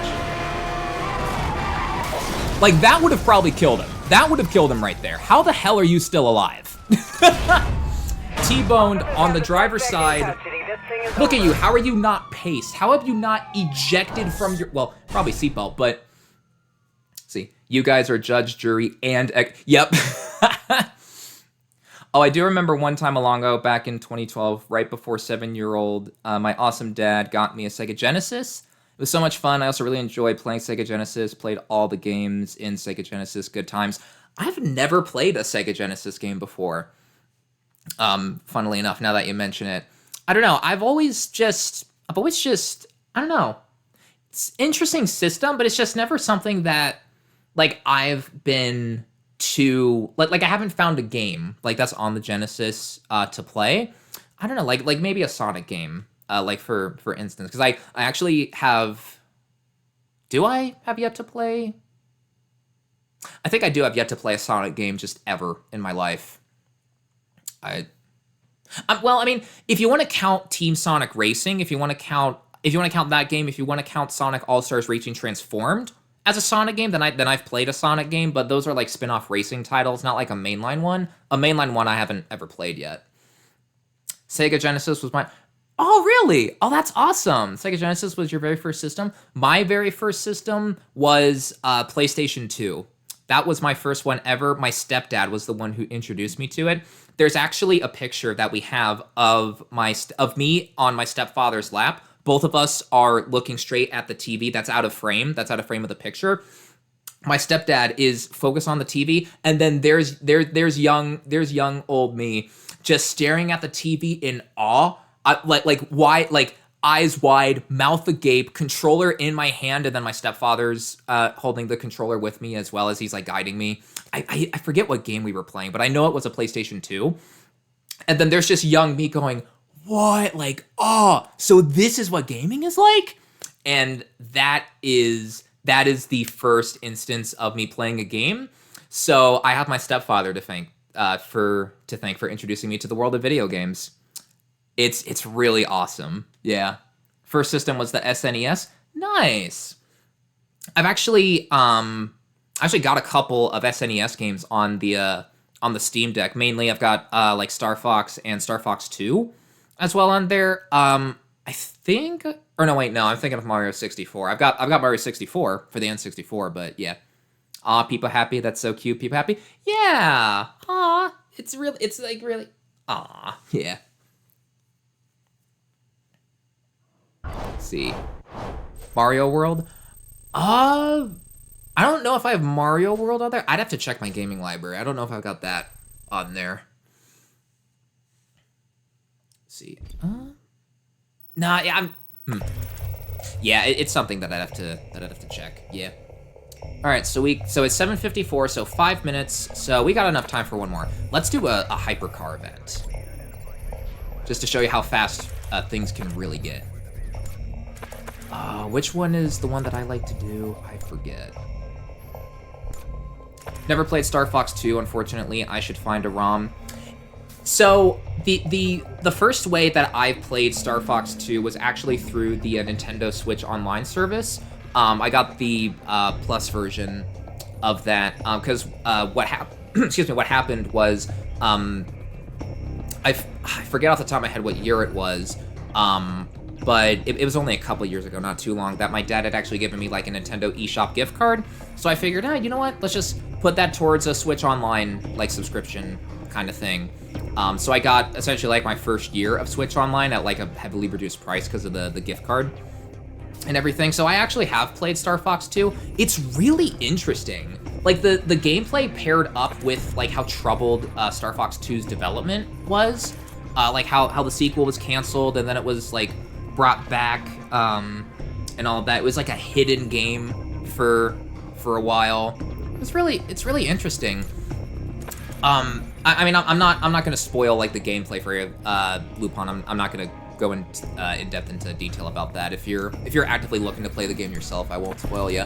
But I will say the gameplay is really interesting, like especially compared to the first. I'm a huge fan of Nintendo. Yeah, Nintendo's pretty cool. Except for how strict like they can get with like fan games and such. Like that's the one area where it's like, can you calm down, guys? You know, like yeah. That's like the one like main flaw of them that I'm not too fond of, is like how strict they are with like their copyright, which even if like people will say, but they're the original like rights holders, they can do whatever they want. I mean, like, yeah, they can, but like, do they not understand that like fan games and such is just more publicity for them? It'll make more people aware of their games, which will lead to higher sales and such. It's like, what are you, a huge fan of Nintendo or Sega or PlayStation or Xbox? I am a PlayStation/Xbox. Those are my two that I would say like are tied. Because I was originally like at the very start, as I said earlier when I first got introduced into gaming, I was PlayStation 2. PlayStation 2 is what I grew up with.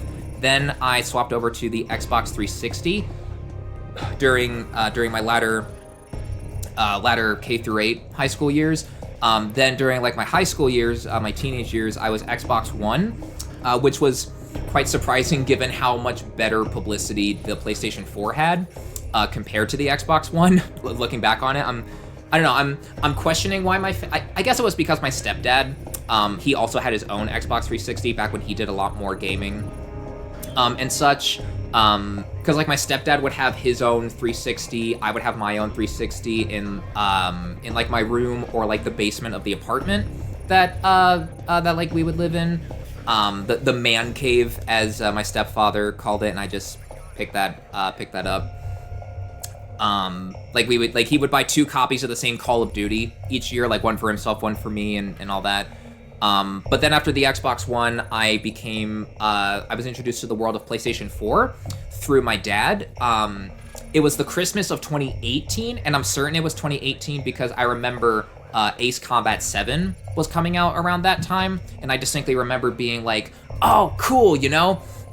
I could play like the 3 VR missions when the opportunity would arise for a PSVR. I wasn't about to suddenly go, oh cool, where's the PSVR? After my dad and my grandma on his side presumably dropped like $300-$400 for something like that. So it was a surprise invitation that I accepted into the world of PlayStation. And now here I am with pretty much everything, because I've got a PlayStation 5 with me here. I got the Series X back at home. I've got the Steam Deck with me. I've got my Switch with me. And then I've got some handhelds as well, like I've got a 3DS and PlayStation Vita with me as well. So I have a lot in my gaming arsenal, if you want to call it that. But to answer your question, Elijah, after a whole ass essay of the question, for me it's PlayStation/Xbox. Like those are tied for me. People do be looking corporate boots, yeah.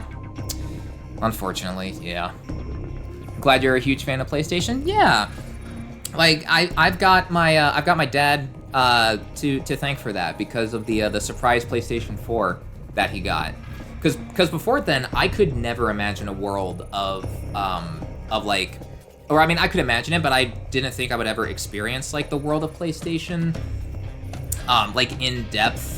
Obviously, because like I had the PlayStation 2, and then there was a PlayStation 3 at my dad's house. Now that I think about it, now that I remember, I played that a couple times. Primarily, I would just play Ace Combat Infinity. That was the game that I played on that before that game shut down. Rest in peace, Infinity. We all hope that we can revive you at some point. But yeah, and then obviously now here I am, PlayStation 5 being the console of choice. Mandatory fuck ActiBliz. Yep, fuck ActiBliz. You bet. Glad that Bobby Fuckwit Kotick is out now. Glad that he's out the door. All right. Anyway, so last event, last little thing for the stream. We'll go a little bit over because I got into a bit of a chat. We'll still play this event. Calm Before the Storm, the hypercar class. Now I did say that the Veyron here, specifically the Super Sport, is like the best one to go for here. But me personally, I can't deny my love for the Koenigsegg Agera. This, like, if I had access to, like, if I had unlimited money and I could get any supercar that I wanted, this would be it. Koenigsegg Agera. This would be it right here. Realistically, realistically, for getting something a bit on the cheaper end compared to something like this supercar, I would want the 2020 Corvette Stingray. That would be like my other like personal choice of car. At the end of the day, though, it's just whatever gets me to and from places. Obviously, if I have the money to pick and choose, I will, but I'm not going to complain, you know, with what I've got. I hope we can get a fan server for Infinity someday. I hope so, too. Yeah, I hope so, too, and I also really hope that, like, Bandai Namco is, like, cool with it and everything. I really hope that, like, if we do get an Infinity server back up and, like, whenever they catch wind of it, because it'll only be inevitable before they catch wind of it. Like, we won't be able to keep a revival of Infinity a secret forever. So I'm crossing my fingers and hoping that they're cool with it.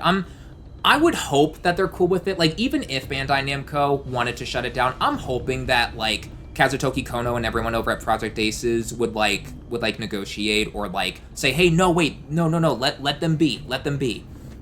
You know, I'm hoping that they'd be able to, like, convince Namco otherwise if they wanted to shut it down, but obviously we will cross that bridge, or take off to the skies, I should say, more fitting for Ace Combat, when we get to that.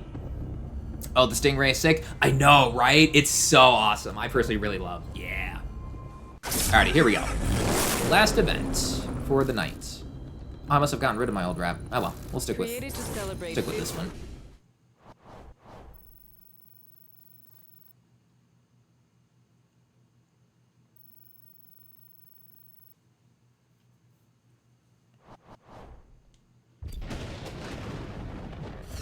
It do be storming and thundering out. I was gonna say it's awfully bright out for it being 7 p.m. on the top left there, but I have to keep in mind, I don't know what time of year this particular race is taking place in. I was gonna say 7 p.m. That's awfully bright, isn't it? But obviously it gets dark at like 5-ish with the time of the season that we're in IRL.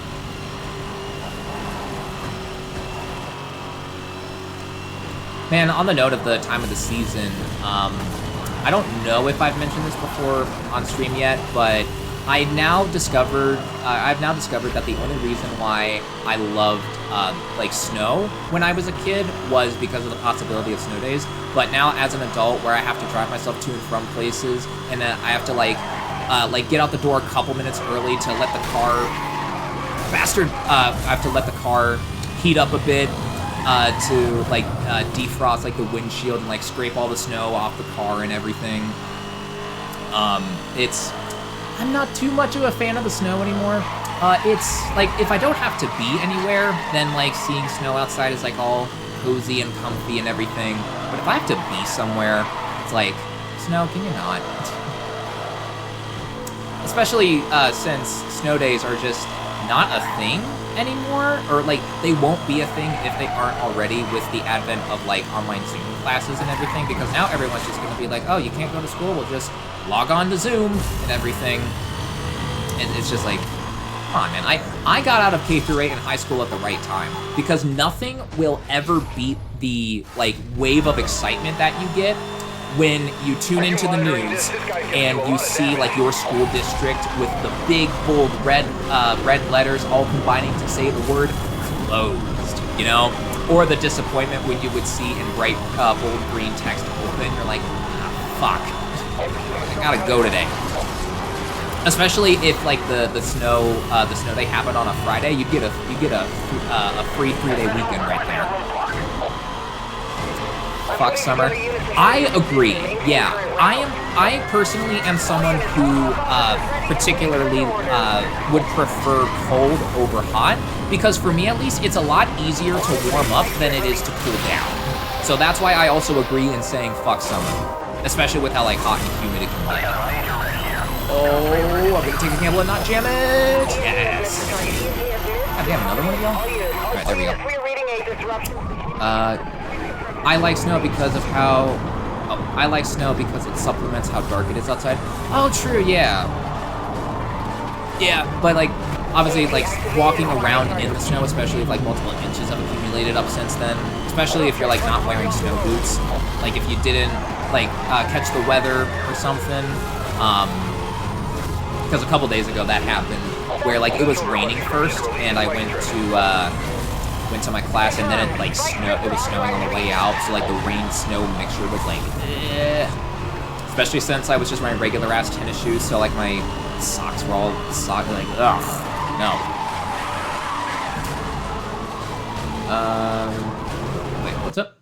Getting up at 6 a.m. to see your district is closed on TV and yes, you would wake up, yep, turn on the TV, you would see that, yep. Yeah. As I got older, it eventually transitioned into me just looking at whether or not school would be open or not, like on my phone. Like in my high school years, I just looked on my phone instead of just on the TV. But K through 8, got to sit down at the TV, and then if it said school closed, yep, back to bed for me, because Lord knows I need it. Yeah, I'm a lizard person. I'll take 90-degree Fahrenheit days year round. Oh, that's fair. To each their own. Twitch is disconnected. Uh-oh. Twitch is disconnecting me from the... Oh, no. Has the stream been running okay? Like, everything's been good on my end, I think. Is everything good? It might be the default resolutions, because like of how the default resolution, you can't really choose it. That might be it. I think school only got canceled for me like 10 times throughout my entire life. Oh no, wait, really? Oh, I mean, I can't remember off the top of my head how many times school closed for me, but I remember it happened enough to where like I've got the fond memories of like school closings happening and such. Damn, it is stormy and thundery outside. I guess you could say it's thunder. No, I'm not. I was gonna say thunderous, but like, no, I'm not gonna make y'all listen to that god-awful joke. I will not see a -2 in my chat. I'm not having any buffering. The chat DC thing seems to be its own thing. I cannot read chat and drive. What am I doing? Not having any buffering. The chat DC thing seems to be its own thing. I was having it a couple days ago. I would move to fucking Greenland if that was reality. Darv, hey, what did I say? No minus... I didn't even say the joke. I said I would spare you. What? I hear Iceland is nice. Not me. I'm not a school or high school no more. I'm a grown man. Hey, as am I. I am what I'm hoping to be my roaring 20s right now, and I am purposefully using the term roaring 20s because my 30s and 40s are going to be an economic hellhole with the student loan debt that I am accumulating so far. Just because I was undecided, which looking back on it, I really shot myself in the foot by going to like just an established university instead of community college first. For my first couple years, just getting the general stuff out of the way, I should have done that instead of going to here. Could have saved a bit on tuition, but you know, it is what it is. We roll with it. No point in getting stressed about the past now. Really, we'll just roll with it. Keep going. I got provoked. Fair enough.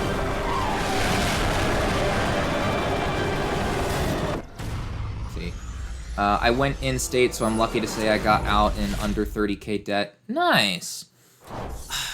I'm probably gonna have more. What I'm hoping for, what my personal goal is to be done with under 100K. I mean, that's probably a bit high. If I had to hazard a guess as to where I'm at right now, I would say I'm probably anywhere between like 30 to 40, combining like both the federal and private loans that I've had to take out. Yeah, that's gonna be a pain in the ass to pay back when I graduate. But yeah. Oh, woof, yeah, it's not looking forward to that. Now you know why I say that these are my roaring 20s and that my 30s and 40s are gonna be economic hell. So yeah, but luckily I'm also in-state, so like tuition, is a bit cheaper for me in that regard too. Like I didn't go out of state for my university. I'm an in-state one for where I'm at. Whiskey. Oh wait, he's using a new song? Really? For his intro? Oh shoot, nice. Speak of the devil, that is who we're going to be raiding tonight. It is 8:11 p.m. And with that brings us to the end of this stream. First streaming week done. Yeah, sounds kind of 8-bit. Ooh, interesting. Interesting, nice. Might have to check out the VOD. I don't know if that will still be playing when we all get in there. But yeah, so that brings an end to not only my third stream ever, but my first week of streaming. It has been a really fun journey so far, I have to say. Comparing how I felt at the beginning of this week to the end of this week, it is a night and day difference. Especially today, because despite all of the troubles that I was having with my Steam Deck for the next game that we were going to play after we got done with Ace Combat Zero, because I was originally going to play something like Burnout 3 or NASCAR Unleashed on my Steam Deck, as I said at the start for anyone who may have missed it. But obviously that didn't work out. I was running into issues, which is why I said I was kind of having like a pain in the butt day today. But even then, despite all that, I'm like, shoot, but I really want to stream still. And hey, look at that, I did. We had a plan C, because Burnout 3 was plan A, and then NASCAR Unleashed was B, and then this game, Hot Pursuit, is plan C.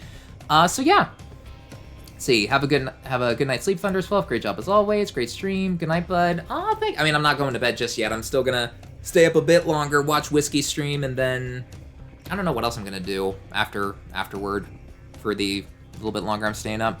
But yeah, on that note, I hope you all have an excellent night yourselves. Excellent night, excellent day, excellent morning, wherever you are in the world. Hopefully the rest of your day goes by smoothly. With that all being said, thank you all for watching. I hope you enjoyed. Sounds like it was another good stream, and I'm really happy. Really happy it was an awesome one for you. I had a lot of fun streaming as well. It was really awesome. The one thing I will say, though, is that I do think it is my Windows Media Player, what I'm using for the video for the stream starting soon kind of thing, that is messing up the start of the stream. I do think that is part of the problem. So I'll need to figure out what I'm going to do for the starting soon screen for my streams in the future. I'll need to figure that out. I'll have to do that. Because, yeah, like, after I closed the Windows Media Player, everything was pretty smooth sailing from there afterward. So, yeah.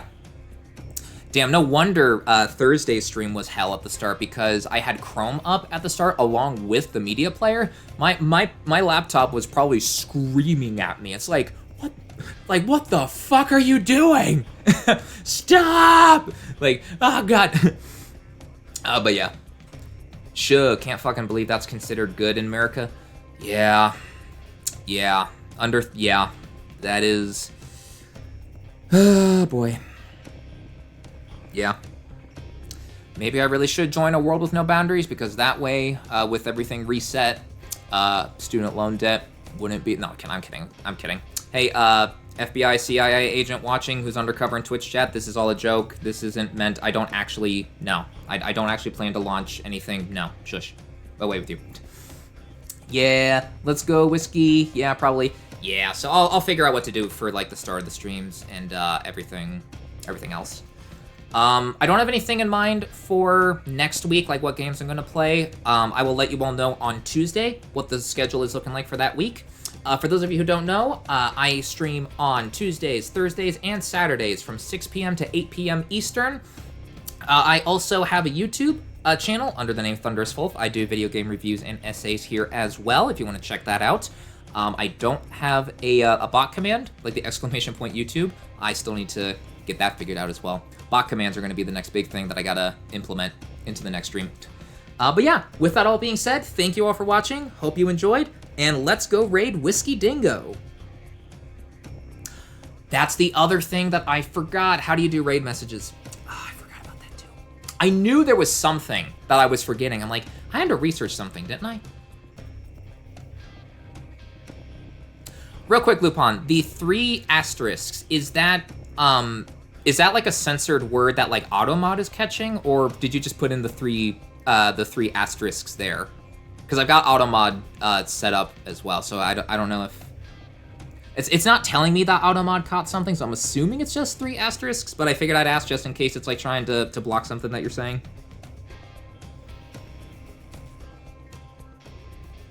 Oh, okay. So AutoMod probably did intercept something then. Okay, I'll have to look into that. See, no, that... Oh, I probably... You know what? I've got outside links disabled. That's why. That's why it's blocking that. So yeah, okay. I'll have to... Yeah, okay, I definitely gotta do the bot then, so I can do that on my own. Because I'm gonna keep outside links disabled, just as a general safety thing. Yeah. So, okay. But thank you for being willing to post a link there, though. That's really awesome that you were doing that despite it getting shot down. That's probably what happened a couple streams ago, because I noticed the 3 asterisks at the end there as well. Yeah, no worries. All right, awesome. All right, so enough end of stream preamble talk. Let us... I need to go into creator mode, stream manager, raid channel. Let's see. Real quick. Let me... What is today? Today is... Got that. Okay, there we go. All right, raid channel, Whiskey Dingo. Start raid. Alrighty. I've got, I guess, Pissy Dongo as our raid message again? Or what was something funny that happened in the Suck Up stream on yesterday? We could probably have that be like the thing that we all spam in the chat for a bit. I guess Pissy Dongo, Unrepentant Pancake. I gotta get better at deciding a raid message. You know what? Yeah, let's go with Pissy Dongo. Pissy Dongo.